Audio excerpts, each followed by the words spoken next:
नमस्कार दोस्तों, स्वागत है हमारे चैनल MKT स्टडी में। दोस्तों, मैं आशा करता हूँ आप लोग बहुत ही अच्छे होंगे। दोस्तों, अगर आप लोग SSC CGL, SSC CHSL, SSC MTS या बिहार पुलिस या कोई अन्य गवर्नमेंट जॉब के लिए तैयारी करते हैं, तो हम जानते हैं कि कोई भी गवर्नमेंट जॉब या कोई भी जॉब के लिए कंप्यूटर की जानकारी अनिवार्य है। और हम जानते हैं कि कोई भी जॉब में 15 से 20% क्वेश्चन हमारे जो है कंप्यूटर से आते हैं। तो इसके लिए हम कुछ मुख्य वस्तुनिष्ठ प्रश्न को लेकर आए हैं, जो पूरा डिटेल्स वाइज समझाया गया है और हैंड राइटिंग नोट्स है। तो चलिए दोस्तों, एक एक करके समझते हैं और देखते हैं। दोस्तों सबसे पहले है कंप्यूटर। आगे कंप्यूटर है क्या? तो कंप्यूटर एक इलेक्ट्रॉनिक मशीन है जो दिए गए कार्य को प्रोग्राम के अनुसार जो भी डेटा का प्रोसेस होता है उसके अनुसार काम करता है। ये हमारा क्या कहलाता है? तो कंप्यूटर कहलाता है। ठीक है। अब पहला होता है कि कंप्यूटर को किसने बनाया था, यानी कंप्यूटर को बनाने वाला कोई व्यक्ति होना चाहिए ना जी। यानी हम जानते हैं कि कोई भी चीज़ बनाने के लिए किसी का योगदान होता है। तो पहला कंप्यूटर को बनाने में पहला योगदान किसका था, यानी कंप्यूटर को किसने बनाया था? तो कंप्यूटर को बनाने वाला व्यक्ति का नाम था चार्ल्स बेबेज। कंप्यूटर को किसने बनाए थे? तो चार्ल्स बेबेज जी ने बनाए थे। इनका जन्म जो हुआ था वो 26 दिसंबर 1971 को हुआ था। इनका जन्म कब हुआ था? तो 26 दिसंबर 1971 को हुआ था और लंदन में हुआ था। लंदन के इंग्लैंड में हुआ था। ठीक है दोस्तों, ये जो थे ये आंतरिक वैज्ञानिक थे। ये क्या थे? आंतरिक इंजीनियर भी थे। ठीक है। और ये गणितज्ञ थे। क्या थे? गणितज्ञ थे। नेक्स्ट क्वेश्चन कहता है दोस्त कि कंप्यूटर का मुख्य पटल क्या कहलाता है, यानी कंप्यूटर का मुख्य पटल जो होता है मदरबोर्ड, जिसे क्या कहते हैं? CPU, जिसे CPU कहते हैं। ठीक है। अब फिर कहता है कि माइक्रो प्रोसेसर की खोज किसने की थी? अब देखिए, माइक्रो प्रोसेसर की खोज में ना 3 व्यक्तियों का योगदान था। कितने व्यक्तियों का योगदान था? 3 व्यक्तियों का योगदान था। पहला था फ्रेडरिक फागिन, दूसरा था मशीन ई हफ कहते हैं जिसे, और तीसरा था स्टेशनरी मेजोर। तीसरा क्या थे? स्टेशनरी मेजोर, जिसे हम लोग जानते हैं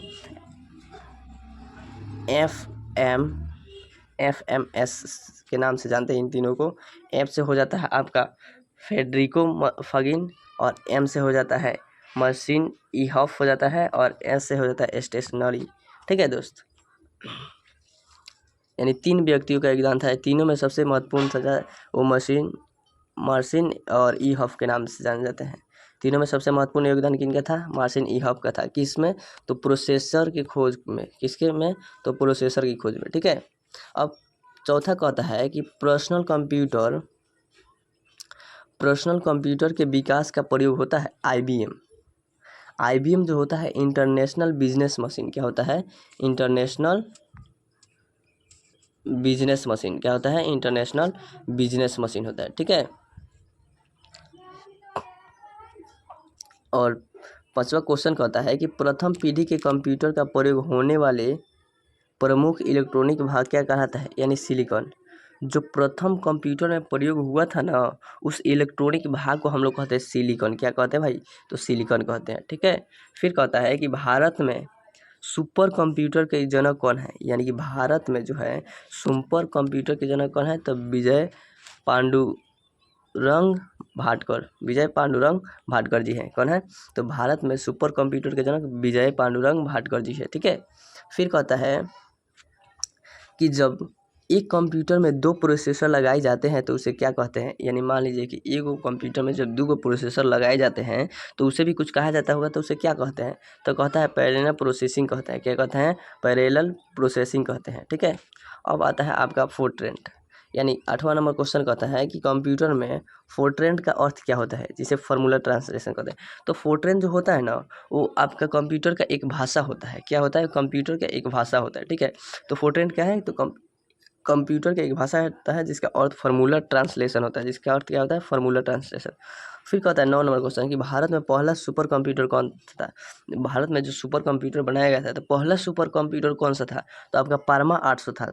पहला सुपर कंप्यूटर कौन सा था?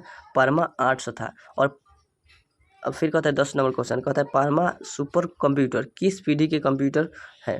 तो ये 5वीं पीढ़ी का है। किस पीढ़ी का है? तो 5वीं पीढ़ी का है।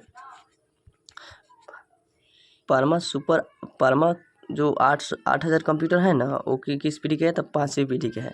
फिर कहता है IBM 360 जो कंप्यूटर किस पीढ़ी में विकसित किया गया था, यानी कि IBM 360 जो है कंप्यूटर वो किस पीढ़ी में विकसित किया गया था? तो तृतीय पीढ़ी में। किस पीढ़ी में? तृतीय। तो IBM का फुल फॉर्म बनता है ना इंटरनेशनल बिजनेस मशीन। ठीक है। फिर 12 नंबर क्वेश्चन कहता है कि किस प्रकार की कंप्यूटर को नोटबुक के नाम से जाना जाता है। अब कहता है किस कंप्यूटर को नोटबुक के नाम से जाना जाता है, तो आपका हो जाएगा लैपटॉप कंप्यूटर। क्या होता है? लैपटॉप कहीं भी बैग में रखो और लेकर चल दो। और कंप्यूटर कैसे करेंगे? तो क्या नहीं, क्योंकि उसमें CPU भी रखना होता है और जो भी मॉनिटर होता है उसको भी रखना पड़ता है, तो वो ज़्यादा हो जाएगा, इसलिए उसको नहीं कहीं ले जाते हैं। और हम लोग नोट्स बनाएंगे, चाहे टीचिंग हो, चाहे हॉस्पिटल हो, चाहे लर्निंग हो जो सीखने जाए, या रीडिंग हो पढ़ने में, चाहे कोई भी स्कूलिंग में, कोई भी चीज़ों में लैपटॉप का यूज़ करते हैं। ठीक है, चाहे कहीं भी लेकर जाते हैं, किसी भी वर्क में, कोई भी बिजनेस हो तो किसमें क्या करते हैं? तो लैपटॉप कंप्यूटर का प्रयोग करते हैं। तो ये जो होता है हमारा नोटबुक होता है। कंप्यूटर के प्रकार को नोटबुक के नाम से जाना जाता है। किस चीज़ को जाना जाता है? तो लैपटॉप कंप्यूटर को। ठीक है। फिर कहता है कंप्यूटर की किस पीढ़ी को वैक्यूम ट्यूब का इस्तेमाल किया गया था? कंप्यूटर की किस पीढ़ी में वैक्यूम ट्यूब का इस्तेमाल गया था? तो पहली पीढ़ी में। किस पीढ़ी में? पहली पीढ़ी में। ठीक है। फिर कहता है कि माउस का आविष्कार कब हुआ था? तो माउस का जब आविष्कार हुआ था वो 1960 में हुआ था। कब हुआ था? 1960 में हुआ था। माउस का आविष्कार कब हुआ था? 1960 में हुआ था। ठीक है। अब कहता है कि DPI दर्शाता है, DPI क्या दर्शाता है? तो डस्ट प्रति इंच दर्शाता है। DPI क्या दर्शाता है? तो डस्ट प्रति इंच दर्शाता है। ठीक है। फिर कहता है पहला माउस किसने बनाया था? पहला माउस किसने बनाया था? तो पहला माउस जो था वो डगलस एंजेवर्ट थे। पहला माउस बनाने वाले कौन थे? डगलस एंजेलवर्ट। ठीक है। पहला माउस किसने बनाया था? तो डगलस एंजेलवर्ट ने बनाया था। फिर कहता है कि एक समांतर पोर्ट अधिकतर किसमें इस्तेमाल होता है? जो एक समांतर पोर्ट होता है वो अधिकतर किसमें इस्तेमाल होता है? तो मुद्रक या प्रिंट में। किसमें? मुद्रक या प्रिंट में होता है। प्रिंटर जो प्रिंट करते हैं किसी भी चीज़ को, प्रिंट या PDF वगैरह चाहे कोई भी चीज़ हो, उसका क्या कहते हैं? प्रिंट आउट करते हैं ना। तो एक समांतर पोर्ट अधिकतर किसमें इस्तेमाल होते हैं? तो प्रिंटर या मुद्रक में। ठीक है।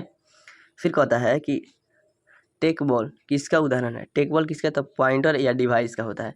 पॉइंटिंग या डिवाइस का। टेक बॉल किसका उदाहरण होता है? तो पॉइंटिंग एवं डिवाइस का।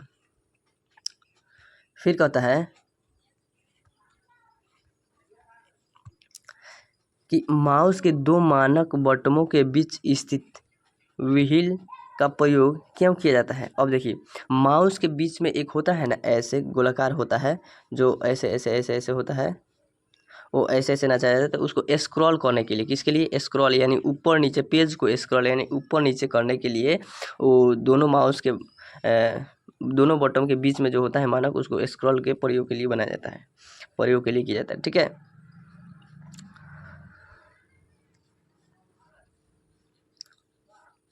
चलिए दोस्तों, इसको आगे पढ़ेंगे। आज के लिए इतना ही, फिर मिलेंगे अगले वीडियो में। तब तक के लिए धन्यवाद। Thank you.